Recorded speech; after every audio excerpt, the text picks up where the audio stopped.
Ketemu lagi di Ngukur Dalan Diary. Jadi lama kita nggak bikin video, lama kita nggak ngevlog, karena lama memang kita nggak melakukan perjalanan. Ya, salah satunya adalah karena pandemi. Kali ini kita lagi punya kesempatan untuk eksplor dua lokasi. Yang pertama adalah Cekomondol dari di desa Kendal Kabupaten Ngawi, yang dua juga di Kabupaten Ngawi di Seloondo, tepatnya di desa Ngerayudan. Dan ini adalah diary-nya, ini adalah catatannya.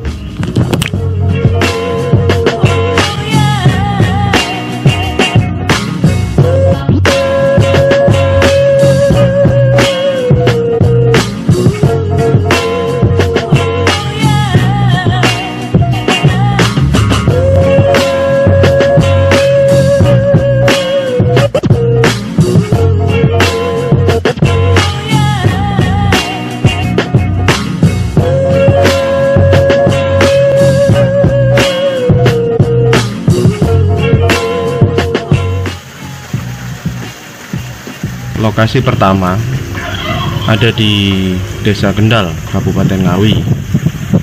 Lokasinya namanya adalah Cekomondol.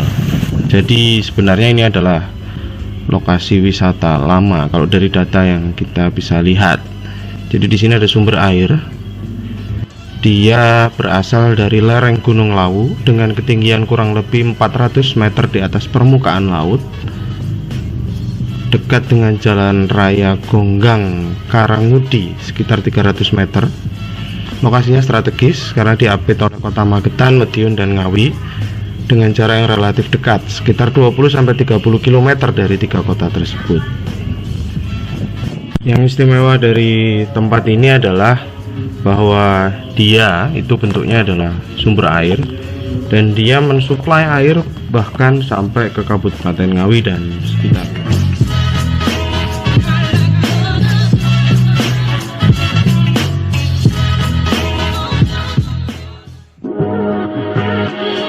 Seperti biasa, khas, ini adalah vlog touring paling membosankan di seluruh dunia mungkin, karena kita nggak pernah kepo dengan lokasi wisatanya. Yang kita kepo lebih dengan kehidupan masyarakat, kehidupan sosialnya, lingkungannya. Dan seperti biasa, kami nginep sekitar 3 hari 2 malam. Cuma di Ngawi aja kita nginep 3 hari 2 malam. Kita explore kehidupannya, kita interaksi dengan masyarakat, dan kita collecting data, semacam riset lah. Ini mulai menarik nih. Jadi dari hasil assessment kami, kelihatannya aneh, ada paradoks, ada sesuatu yang anomali. Jadi Cekomondol ini kan sumber air ya, jadi dia dari dulu sebenarnya banyak orang berkunjung karena dia adalah tempat wisata alam. Nah, dari hasil penelitian kami menggunakan metode partisipatif, jadi kami berunding tuh sama seluruh pengelola, hampir seluruh pengelola, warga sekitar.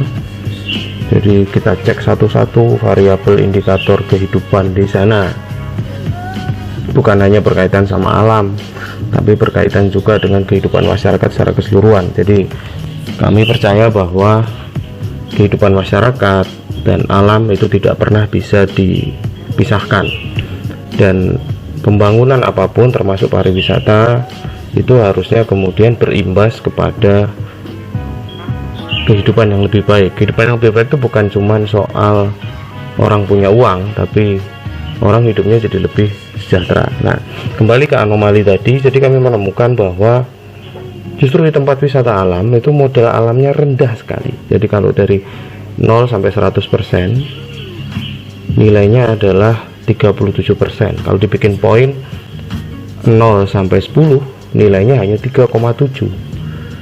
Jadi ini ibarat ada warung makan, jual makanan, tapi kalau kita tanya apakah makanannya baik, nilainya cuma 3,7. Ada memang tempat seperti itu ada, dan itu saja biasanya nggak laku. Tapi apa yang sebenarnya terjadi?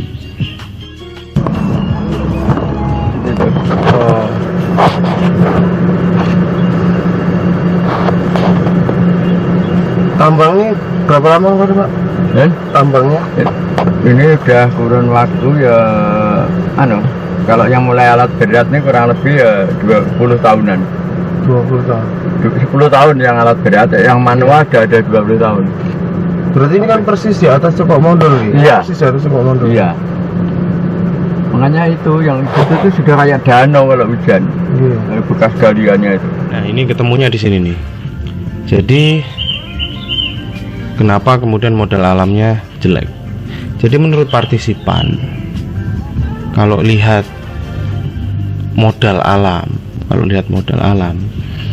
itu ada catatan penting. Jadi di atas desa Kendal itu ternyata ada praktek pertambangan batu andesit.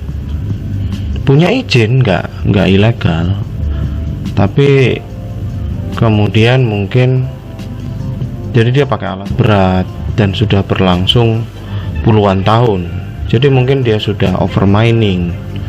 Mungkin karena itu kan tetap butuh kajian. Tapi yang jelas partisipan kita malam itu dalam pertemuan itu sampai jam 4 pagi itu teman-teman di Kendal menyepakati bahwa memang benar kualitas airnya masih layak pakai dan layak minum pada musim kemarau. Tapi kalau dibanding 10 tahun yang lalu ada kekurangan debit air pada saat galian C itu sudah berjalan. Jadi dibanding 10 tahun yang lalu itu sekarang air di sana kalau untuk kebutuhan rumah tangga sih aman, dirasa masih aman.